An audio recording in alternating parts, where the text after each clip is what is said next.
Baik, saya sudah bersama dengan para narasumber yang sudah mendampingi saya di studio karena kita akan mengulas sebenarnya buka puasa yang ideal itu seperti apa. Karena dari tuntunan Nabi Muhammad SAW memang berbuka sebaiknya itu diawali dengan yang sederhana, cukup hanya dengan minum air putih, dengan kurma. Tapi nyatanya kalau kita lihat realitanya justru banyak sekali masyarakat gitu seakan-akan euforia bulan Ramadan makanannya begitu berlebihan, tidak dimakan semua malah yang ada dibuang ya karena berlebihan dan juga tidak bisa dimakan bersama anggota keluarga. Untuk bisa membahas hal ini sudah hadir bersama saya dokter spesialis gizi Dr. Putri Sakti MGisi SPGK.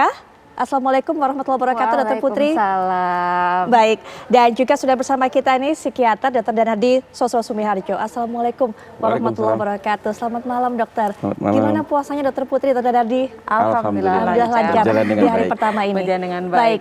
Ini menarik kalau kita lihat karena memang puasa itu menyehatkan, Dr. Putri. Betul. Karena badan kita ini harus butuh juga untuk detox. Ini Betul. salah satu kesempatan badan mungkin untuk merefresh lagi. Nah, ini mungkin dari teori kedokterannya seperti apa, Dr. Putri? Ya, baik. Karena dengan kita berpuasa, sebetulnya kita akan memberikan waktu ya metabolisme kita perbaikan. Salah satunya juga akan memperbaiki di saluran pencernaan. Nah, saluran pencernaan itu salah satunya kan bisa mendetoksifikasi secara alami. Begitu setelah mendetoksifikasi, maka imunitas kita akan meningkat dengan tajam. Karena 80-90% dari imunitas kita itu berasal dari usus. Nah, jadi puasa ini manfaatkanlah asal makanannya harus tepat. Makanannya harus tepat. Betul. Seperti apa makanan yang tepat begitu? Nanti kita akan bahas, Dr. Putri, termasuk Dr. Danardi akan bisa berikan pandangannya bagaimana ibadah puasa ini yang memang harusnya kita isi dengan menjalankan ibadah, berbagi kasih dengan sesama begitu, dokter. Ini bisa menyehatkan jiwa kita, pikiran kita, juga membuat kita bahagia. Kita bahagia, imun kita juga semakin meningkat. Nanti kita akan bahas setelah jeda berikut ini. Kami segera kembali. Karena seperti di awal tadi sempat saya katakan, masyarakat ini kemudian, Dr. Putri, cenderung ketika Ramadan momennya memang momen kumpul dengan keluarga. Begitu ya, apalagi ini kan bulannya ditunggu-tunggu, bulan suci, tapi kadang-kadang menyikapinya dengan salah, tidak sesuai dengan tuntunan Rasul, tapi kemudian semua makanan dihidangkan di atas meja, yang ada malah berlebihan, dibuang sayang. Betul. Dari segi kesehatan sendiri bagaimana sebenarnya, Dr. Putri? Setelah kita berpuasa selama sehari penuh begitu kan, dari subuh kemudian sampai petang atau sampai maghrib, sepertinya makanan seperti apa yang harusnya kita konsumsi? Baik, sebetulnya kalau kita ingin mendapatkan manfaat untuk imunitas ya, yang terbaik saat buka puasa atau iftar saat azan itu adalah snack ringan dulu. Misalkan sesuai sunnah Rasul ya, air putih kemudian kurma. Ya, jadi tidak boleh berlebih. Jadi hanya diperkirakan sekitar 10% dari kebutuhan harian. Nah, tujuannya biar pencernaan kita beradaptasi dulu, Mbak Putri. Jadi begitu beradaptasi, kita sholat maghrib. Nah, setelah sholat maghrib baru kita bisa mengonsumsi makanan yang berat. Gitu. Baik, itu yang harusnya kita lakukan. Apa efeknya, apa dampaknya jika kemudian saat kita buka langsung dihajar makanan yang berat, makanan yang bersantan dan sebagainya? Biasanya hubungannya dengan gangguan di saluran pencernaan ya, Mbak Putri. Jadi kadang orang itu jadi sebah, begah, atau misalkan nih saking pengennya gorengan, atau misalkan kolak terus berlebih. Akhirnya lambungnya kan penuh, ditambah begah. Ketika makan utama yang harusnya porsinya lebih sehat ya, ada karbohidrat, protein, sayur, itu malah kita skip. Karena udah kekenyangan dengan tadi ya iftarnya. Makanya yang terbaik untuk kontrol gula darah yang terbaik, perlahan bertahap, itu sebaiknya porsi kecil dulu. Baru setelah itu kita makan yang porsi besar. Ada jaraknya mungkin dari porsi kecil ke porsi besar itu idealnya berapa lama setelah perut seharian kosong, dokter? Biasanya antara 30 sampai 1 jam, 30 menit sampai 1 jam. Makanya tadi bisa dijeda dengan kita sholat maghrib. Maghrib, zikir, baru setelah itu kita mulai makan berat. Baik, nah ini kalau jika bisa menilai apa yang dilakukan oleh masyarakat, bagaimana sikap mereka juga, mungkin Dr. Danardi juga punya pandangan. Orang itu euforia menyambut bulan Ramadan, bulan suci, kadang-kadang bukan dengan beramai-ramai melaksanakan ibadah bersama, tapi dengan beramai-ramai bukber dengan makanan yang berlimpah mungkin. Dr. Danardi, secara psikologi seperti apa? Jadi kalau kita menyikapi bulan puasa ini kan bulan kepasrahan, bulan suci, bulan untuk kita bisa beribadah sebanyak mungkin. Nah, kalau tadi bahwa dikaitkan dengan makanan yang berlimpah, balas dendam ya katanya ya. Betul sekali. Itu kan malah sesuatu yang tidak baik.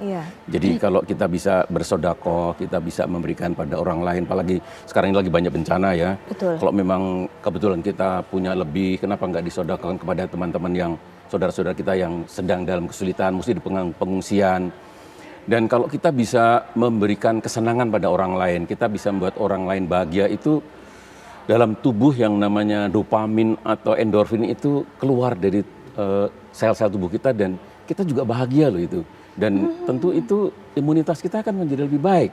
Kenapa bukan itu yang kita gunakan? Kita punya waktu 30 hari loh ini untuk dilatih agar supaya berbuat baik, mengurangi perbuatan-perbuatan yang maksiat. Kenapa tidak kita lakukan? Moga-moga itu bisa kita lakukan Itu harapan untuk kita kebaikan bersama. sesama kita. Ternyata berbagi kasih dengan sesama bisa meningkatkan imunitas kita. Betul, betul sekali. Baik, ini ada mungkin yang bisa menguatkan imunitas di tubuh kita apa saja? Selain mungkin kita dapatkan gizi dari makanan yang kita konsumsi, kemudian membuat orang lain bahagia, mungkin dokter juga punya pandangan mengenai hal ini. Jadi untuk imunitas yang baik itu Mbak Putri, sebetulnya kita harus memenuhi keempat pilar. Yang pertama memang nutrisi ya, dari dalam kita berikan nutrisi yang terbaik. Yang kedua aktivitas fisik yang sering terlupakan oleh orang-orang ya, karena merasa puasa takut lemes segala macam, akhirnya udahlah nggak olahraga dulu. Nah padahal itu penting.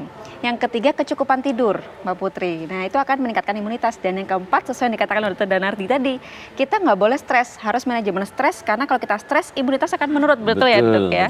Gitu. Jadi keempatnya harus dilakukan bersama-sama. Baik, imunitas menurun karena stres. Ini juga mengingatkan kita Dr. Danardi bahwa Ramadan kali ini, bulan suci kali ini terjadi atau berlangsung juga masih di tengah-tengah pandemi corona. Artinya orang juga masih punya masalah dengan corona, masalah kesehatan, masalah ekonomi yang merupakan dampak dari corona. Kemudian yang kedua adalah masih banyak juga saudara-saudara kita yang menjalani bulan Ramadan ini di tengah keterbatasan karena menjadi korban gempa. Nah ini mungkin apa yang harus mereka lakukan untuk bisa membuat diri ini sabar, kemudian juga tawakal sehingga tidak stres berlanjut malah menurunkan imun, dokter? Ya, jadi kalau tadi bagaimana kita mengendalikan stres, bahwa namanya manusia hidup tidak mungkin kita tidak ketemu dengan stres. Tapi bahwa kalau kita ketemu dengan stres, ayo kita hadapi. Bahwa kalau kita percaya bahwa ini suatu bulan suci, pasti stres ini adalah ujian. Bahwa kita bisa nggak lulus ujian ini. Kalau kita bisa lulus ujian, tentu kita akan naik peringkat. Bahwa stres yang dihadapi oleh manusia itu kalau kita bisa menghadapinya, kita bisa menghadapi dengan bersama-sama, dengan beramai-ramai, apalagi kita dalam bulan yang bagaimana kalau kita bisa berbuat pahala itu 2 kali lipat, 3 kali lipat, mengapa tidak kita lakukan? Jadi ayolah, bahwa katakanlah masih dalam keterbatasan di pengungsian, rumah kita sedang kebanjiran, kalau kita bisa tawakal, kita bisa menghadapi, pasti Allah akan melipatkan rezeki kita, kesempatan kita untuk lebih baik. Amin ya rabbal alamin. Nah ini juga untuk bisa mendapatkan informasi lebih dalam lagi, sebenarnya tuntunan berbuka seperti apa yang sesuai dengan ajaran Islam. Kita sudah terhubung dengan narasumber berikutnya, Habib Novel Al-Aidrus. Assalamualaikum warahmatullahi wabarakatuh. Selamat malam Habib. Waalaikumsalam warahmatullahi wabarakatuh. Selamat malam. Bagaimana kabarnya Habib, sehat? Baik, Mbak Viola, alhamdulillah sehat. Alhamdulillah lancar ya. Mbak Viola dengan semuanya sehat, lancar. Amin ya rabbal alamin, lancar di pas hari pertama. Habib, kita ini sangat ingin sekali, mengetahui sebenarnya tuntunan dari Rasulullah ini, buka yang ideal itu seperti apa yang diajarkan. Karena yang kami tahu memang bukanya ini sebenarnya harusnya sederhana, tapi rasanya ini yang dilupakan oleh banyak sekali umat Islam. Ya, makasih banyak Mbak Viola.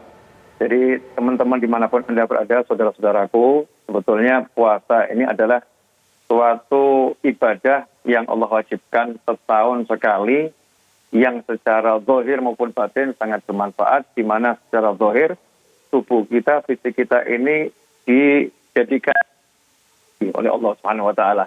Kalau ibadah puasa ini kita jalankan sesuai dengan cara yang diajarkan oleh baginda Muhammad SAW dan para ulama. Nah, salah satu yang paling penting itu adalah satu, suruh sahur, yang kedua disuruh berbuka. Jadi ada 2, santap sahur dan berbuka. Nah, prinsip untuk keduanya ini adalah tidak berlebih-lebihan dalam makan maupun minum. Ya, tidak berlebih-lebihan. Tidak berlebih-lebihan itu ada ukurannya.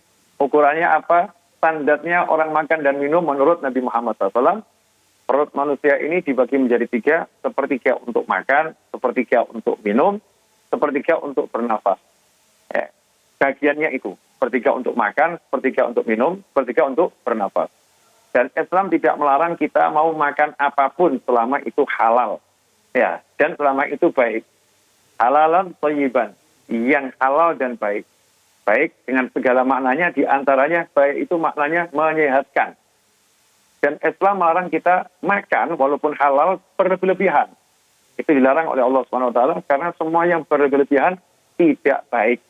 Makanan yang sehat kalau berlebihan juga akan menjadi sesuatu yang nggak sehat. Makanan yang enak kalau berlebihan ya menjadi sesuatu yang nggak enak. Karena itu Nabi SAW menuntunkan ketika waktu berbuka itu tiba, kita diajarkan untuk berbuka dengan sebutir kurma atau yang ganjil, 3 butir kurma. Nah, kemudian juga dengan minum yang kalau nggak ada kurma, minum air. Seteguk 2 teguk air itu sebetulnya cukup ya, sebetulnya cukup. Bagaimana dalam hadis disebutkan, cukup bagi anak cucu Adam ini lukaimatun, beberapa suap kecil yang bisa menopang tulang punggungnya, menjadikan dia bisa hidup. Tetapi fenomena yang terjadi saat ini, kenapa ketika berbuka itu kita menjadi di meja makan terhidang semua hidangan dan rasanya pengen menyantap semuanya, karena kita sudah mendoktrin diri kita sendiri, satu hari kita lapar, kalau berbuka kita nggak makan banyak, kita akan jadi lemah, kita nggak akan jadi kuat. Padahal justru makan yang berlebihan ini melemahkan roh dan melemahkan tubuh. Kalau udah perutnya kekenyangan, kemudian fisiknya menjadi lemah, perutnya kekenyangan, kemudian rohnya juga menjadi lemah, maka kita akan malas beraktivitas, ya, malas beraktivitas, malas beribadah. Karena itu di Al-Quran dikatakan makanlah yang baik-baik, kemudian beramallah yang soleh. Ya, makan yang baik-baik, kemudian beramal soleh. Artinya untuk bisa amal soleh, makanannya harus baik dulu. Makannya harus halal dan halal yang baik-baik. Nah, saat ini yang terjadi mungkin pada diri kita nggak seperti itu. Kita makan, alhamdulillah insya Allah halal. Tapi yang jadi masalah, makan halalnya ini baik enggak ini? Menyehatkan masa pandemik dengan adanya virus corona dan berbagai macam penyakit yang ada di dunia ini. Kalau sampai kita tidak menjaga kesehatan kita, maka kita akan mudah terserang penyakit macam-macam. Dan benteng pertahanan yang paling besar itu adalah imun kita sendiri. Bagaimana imun kita akan menjadi kuat ya, tubuh kita menjadi sehat kalau kitanya tidak menjaga pola makan yang sesuai yang diajarkan Nabi Muhammad SAW, yaitu nomor 1 halalan thayyiban. Ya, yang halal, baik, sehat dan tidak berlebihan. Jadi mau makannya itu sebetulnya apapun selama dan insya Allah itulah yang dituntunkan Nabi Muhammad SAW.